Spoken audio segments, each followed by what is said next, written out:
many of you have felt that you have a really good idea? I believe that there were a lot more good ideas in this room. So imagine this is you. Okay. تخيلوا إن هذا أنتم. What's your name? Ritaj. So this is Ritaj, and she said she had an idea, right? Imagine Ritaj starts talking to, what's your name? Fatima. And Fatima starts talking to someone else.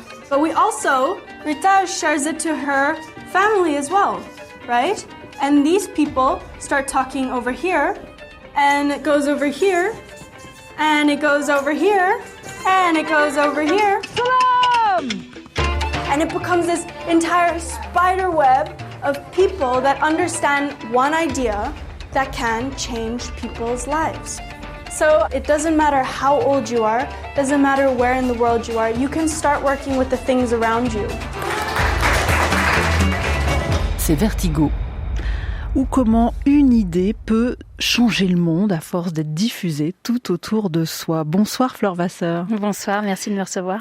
Merci à vous d'être ici en studio avec nous. Vous êtes journaliste, romancière, réalisatrice désormais, puisque le 22 septembre sort en salle suisse comme française votre premier film documentaire dont on vient d'entendre un extrait. Bigger Than Us, plus grand que nous. Pourquoi ce titre, Bigger Than Us ? Alors écoutez, d'habitude j'ai toujours le titre qui vient en fin de parcours et là il est tombé au début du processus créatif parce qu'il partait de notre sentiment d'impuissance, le sentiment d'être face à quelque chose de bien plus gros que nous et quelque chose qui nous écrasait. Et puis il y avait cette idée cette intuition que peut-être ces jeunes qu'on allait voir avaient compris quelque chose que nous les adultes ne percevions pas, comme s'ils avaient des clés à nous transmettre et peut-être qu'ils étaient, eux, les grandes personnes de l'affaire, bigger than us. Après, ce que j'ai compris, c'est que ils sont capables de le faire parce qu'ils ont quelque part résolu la question de ce qu'ils font sur Terre et de leur ego, justement, qu'ils ont bien mis de côté parce que, effectivement, l'activisme, c'est difficile. Il faut dépasser le regard sur soi, il faut s'accrocher au regard en soi et donc il faut s'oublier soi, quelque part, pour se connecter à ce nous. C'est pas une dilution, mais c'est une augmentation de soi-même. Et puis, je pense qu'aussi, voilà, quand on agit, on se connecte à une énergie qui nous dépasse et on se connecte à quelque chose de plus grand que soi. Donc voilà, c'était au moins cette polysémie-là. Et puis, moi, j'aime bien que les titres ouvrent. On sera nombreux d'ailleurs dans les salles de cinéma à être bigger than them, en tout cas en âge, parce que vos héros et héroïnes sont très jeunes, entre 16 et 20 ans, on peut dire, qui mettent en effet toute cette énergie au service de causes exceptionnelles et altruistes dans leur pays, leur ville, leur communauté. La première, celle qu'on rencontre tout de suite, c'est Melati Vijsen, on l'entendait à l'instant, elle est indonésienne, elle a 18 ans au moment, en tous les cas dans le film, qui depuis ses 12 ans se bat avec sa sœur contre un objet qui fait des ravages partout dans le monde, le sac plastique. Après, ça a évidemment pris plus d'ampleur, elle a obtenu l'interdiction des sacs plastiques sur son île de Bali à force de mobilisation et d'information. Depuis, elle a fondé Youthtopia, une plateforme d'éducation et d'outils pour soutenir les jeunes qui veulent s'engager. C'est elle, Melati, qui sert de guide au fil du documentaire, puisque elle va aller à la rencontre de 6 autres jeunes qui ont de tous autres profils, cultures et projets, mais même énergie, même idéaux. Melati, c'est par elle que tout a commencé ? Ça a tout commencé par mon fils à moi, qui m'a dit... Qui n'est pas dans le documentaire. Ah non, voilà. Il tient sa vie privée. Qui, à l'âge de ses 7 ans, m'a dit « Maman, ça veut dire quoi ? La planète va mourir. » Et je me suis dit... Et en fait, c'était une période assez particulière de ma vie. Ça devait faire à peu près une quinzaine d'années que j'écrivais. À la fois pour essayer de comprendre la situation d'effondrement dans laquelle on était et à la fois pour essayer de mettre en lumière des personnes qui proposaient quelque chose, qui étaient des artistes, des entrepreneurs, des activistes, des lanceurs d'alerte. Et j'étais complètement portée par mon travail. Mais le jour où mon fils m'a posé ma question, je me suis dit, que j'étais incapable de lui répondre et que tout le travail que j'avais fait, qui était d'aller collecter la parole pour des adultes pour des adultes, ne servait strictement à rien. Et qu'il était temps que j'aligne ça. Et dans la même journée, parce que la vie est bien faite, je suis effectivement tombée, grâce à mon ami Bruno Giussani, qui est un peu connu en Suisse puisqu'il anime les conférences TED notamment, m'a amené sur un plateau l'intervention à TED de Melati et de sa sœur qui avait 14 et 16 ans à l'époque. Et je me suis précipitée sur cette histoire et je suis allée à leur rencontre à Bali, dans l'idée de faire un film pour répondre à la question de mon fils, et puis après je retournerai à mes questions de grand, l'argent en politique, la corruption, etc.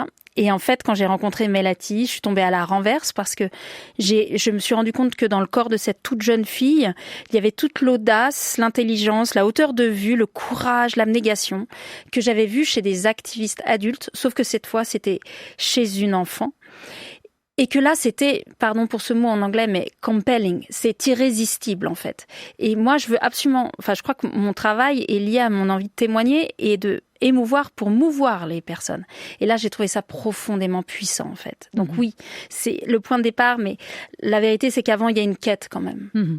Donc Melati, elle va d'abord vers Mary, qui vit en Grèce.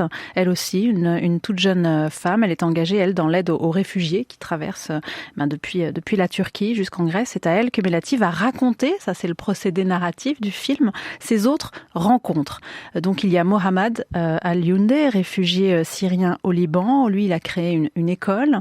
Il y a Memory, qui elle est au Malawi, qui a fondé des clubs de soutien, d'écoute pour les jeunes filles, un cadre pour les inciter à s'émanciper d'une tradition qui les condamne souvent au mariage forcé, à la maternité dès l'adolescence.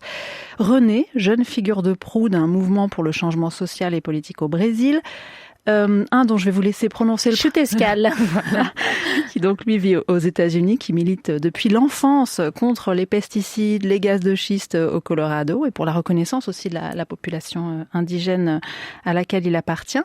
Comment est-ce que vous les avez choisis? Parce qu'on voit bien que les profils sont très différents. Comment vous les avez castés, si j'ose ce mot?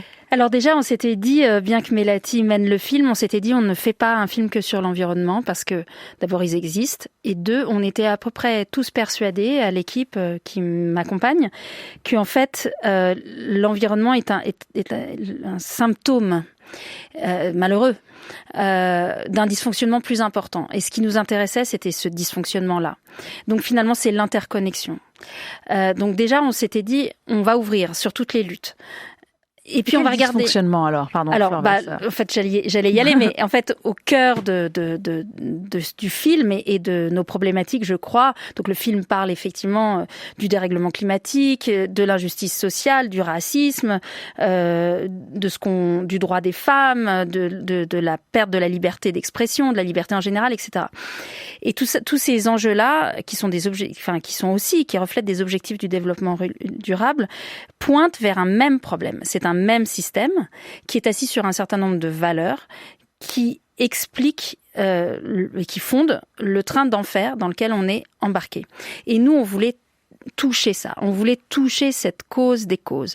Et en fait, c'est Chutescal qui donne les clés au milieu du film. Et ce qu'il montre, le point dénominateur commun de tous ces problèmes, c'est un système qui est assis sur le patriarcat, le capitalisme et la suprématie blanche. J'étais pas partie pour ça. Mais étonnamment, dans tous les pays, dans toutes les situations, que ça soit de l'accueil des réfugiés, à la sécurité alimentaire en Ouganda, de la liberté d'expression au Brésil, à la question des déchets à Jakarta, c'est toujours les mêmes points focaux sur lesquels on va taper. Mais vous nous montrez des solutions qui sont à une toute autre échelle, qui sont à une échelle communautaire, locale, de ville. Pas non plus dire que ça soit porteur d'un grand mouvement de changement. Il n'y a pas des propositions de changement. C'était pas le but. Du système. C'est pas le but. Je crois que ces films existent. On a vu des films de solutions. Les films de solutions existent parce que les solutions existent.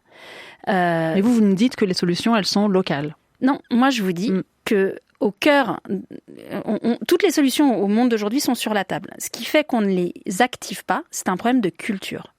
C'est que être activiste, s'engager pour les autres, s'engager pour quelque chose de plus grand que soi, est aujourd'hui quelque chose qui est traité comme quelque chose de naïf, d'idéaliste, de ringard, de pas profitable, de pas rentable. C'est quelque chose qui n'est pas valorisé dans notre système. Le jour où on a un système de valeurs qui bouge et qui bascule et qui considère que ça, c'est quelque chose qui est absolument génial, fondamental, utile, etc., alors je peux vous garantir que toutes les solutions à nos problèmes sortiront d'elles-mêmes. On est coincé par une culture qui nous emprisonne dans nos problèmes. Vous le dites vous-même, hein, dès qu'on parle de changement, on peut être qualifié de naïf. Et vous venez ici nous présenter des jeunes. C'est plus facile de dire de la part de jeunes qu'ils sont naïfs, qu'ils connaissent pas encore la réalité. Est-ce qu'il valait mieux pas aller chercher des vieux, qui s'engagent? J'en peux plus de voir des vieux à l'écran, moi. Mais des vieux qui s'engagent. Il y en a plein et ils sont très bien et on fait tous. Enfin voilà, je trouve que ce travail a déjà été fait. Je trouve ça un peu gonflé de traiter Mohamed, réfugié syrien, qui a ouvert une école dans laquelle il y a 200 personnes, 200 enfants qui vont chaque jour à l'école et qui a pas besoin d'une caméra et d'un sponsor pour dire que ça existe. Je le trouve un peu gonflé de dire que c'est quelqu'un de naïf.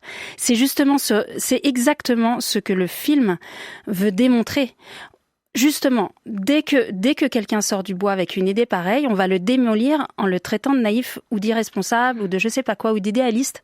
Mais Mohamed, il a attendu personne. Ça fait 6 ans qu'il fait son école. Elle a été déjà détruite 2 fois. On est où là dans cette histoire? Alors, vous pouvez me dire, bah oui, pourquoi vous n'allez pas voir des... Enfin, je comprends même pas votre question, honnêtement. Des adultes qui font ça, mais ouvrez n'importe quel magazine. Tout le monde parle que de ça et ça change quelque chose? Non? Et qu'est-ce qui est important? Essayer de convaincre des adultes de bouger ou convaincre cette génération qu'on a enfermée depuis 2 ans? Avec le confinement, etc. Oui. Est-ce que c'est pas l'urgence absolue de mettre dans la tête de nos enfants des rôles modèles auxquels ils peuvent s'identifier, eux, plutôt que d'aller chercher, nous, des modèles qui vont nous rassurer, nous, mais qui vont rien faire? Enfin, ça fait 35 ans qu'on écoute les mêmes personnes. Donc je dis juste, est-ce qu'on pourrait réouvrir la porte à d'autres idées, à d'autres énergies, et surtout essayer d'arrêter d'avoir nos réflexes de stigmatisation ou de nos réflexes de défense, en fait. C'est un réflexe de défense. Parce qu'effectivement, ce qu'ils font, c'est ahurissant. Et c'est ahurissant de bon sens. Il y a, Flore Vasseur, beaucoup du demain de Cyril Dion et Mélanie Laurent dans l'esprit de votre film. On voit des gens en action, positifs, qui y croient. Donc c'est la fin de toute cette série de films sombres, alarmistes, à la Al Gore ou Nicolas Hulot avec le syndrome du Titanic. Vous pensez que ça y est, on peut plus faire ça aujourd'hui? Maintenant, il faut être dans la... Je sais pas. Alors, je rends hommage vraiment, vous avez raison, à ce film qui a ouvert tant de voies pour plein de personnes, et notamment pour moi. Enfin, j'aurais jamais pu faire un film comme ça s'il n'y avait pas eu un précédent demain. Donc, effectivement, il a ouvert une brèche et une tradition. Moi, je me suis pas dit, je fais un film positif ou négatif. Vous savez bien, quand on fait un documentaire, c'est le terrain qui vous dit. C'est ce que eux m'ont transmis. Moi, j'étais partie pour faire un film de combattants. Un film de lutte, un film de sur la ligne de front avec des larmes, de la sueur, du sang. Et ce que j'ai trouvé, c'est la beauté et la joie. Je suis la première surprise. C'est un retournement pour moi. Mais j'ai pas voulu faire un film positif. Ce film est chiffré. Enfin, je viens du journalisme. On vous donne tous les chiffres. Tous les chiffres. C'est la cata absolue. Donc, mais par contre, ça, je pense que, et notamment parce qu'on a eu le confinement, on n'a plus besoin de s'attarder sur cette histoire. Voilà, c'est bon, on le sait. Par contre, la question aujourd'hui, c'est qu'est-ce qu'on fait? Et ce film essaye de proposer un qu'est-ce qu'on fait, en retournant probablement la charge de peut-être qu'on n'a pas regardé au bon endroit, parce qu'effectivement il y a des solutions en ultra local partout et donc, personne n'en parle. Donc vous pensez au pouvoir du cinéma de convertir les gens, de passer à l'action? Écoutez, je sais pas, je pense, comme je vous le disais tout à l'heure, que votre métier, à vous, à moi, c'est celui des représentations culturelles. Qu'à nouveau, toutes les solutions sur la table, ce qui change, c'est une représentation positive du changement. C'est ce que Edward Snowden m'a dit à Moscou. Moi, je fais juste ce qu'il m'a dit. Et donc, j'essaye de dire que agir pour les autres, s'engager pour autrui, pour quelque chose de plus grand que soi, ça rend profondément vivant dans un monde qui, globalement, a choisi la mort. Merci Flore Vasseur, Bigger Than Us. Vous le présentez en avant-première à 20h30 à Lausanne, à la même heure à Genève. Vous n'avez pas encore le don d'ubiquité, vous avez perdu le mode d'emploi. Donc vous serez au début de la première à Lausanne et à la fin de la seconde à Genève. Un grand merci d'être passé par Vertigo pour en parler. Vertigo,